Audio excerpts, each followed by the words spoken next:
Hi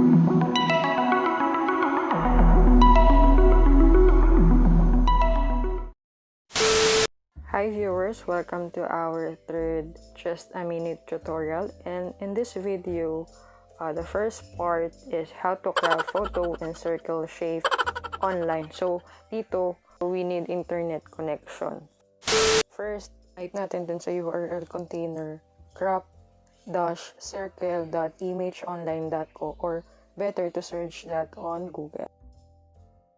Then click the select image button and select your desired images. So ayan, magre-reflect na siya dyan, and re-resize mo lang, zoom mo kung gaano siya kalaki or gaano ka lawak na part yung gusto mong sakop ng circle shape. Tapos scroll down ka ng konti, merong crop image or crop circle, then ayun yung result. And after nyan, merong download image button din, and click mo if okay ka na, then yan, downloaded na siya.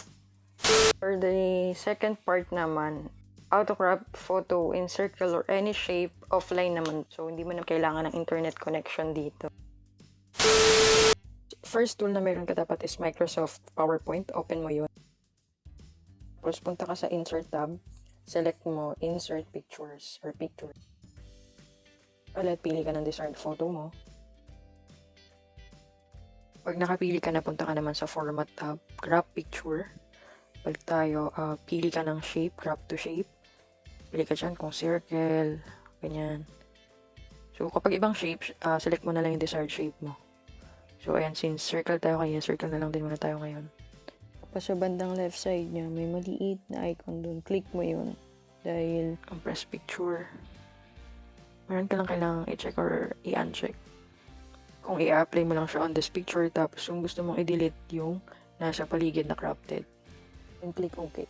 Then right click, save picture. Yeah, mag-rename ka lang or maglagay ka ng name. Then save. So, ayan yung result.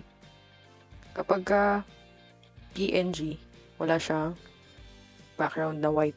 Kapag JPEG, meron siyang background na white. So, ayan lang. Give this video a thumbs up if nagustuhan or may natutunan kayo, and share these blessings. Comment na rin kayo for any questions, suggestions, o violation. God bless!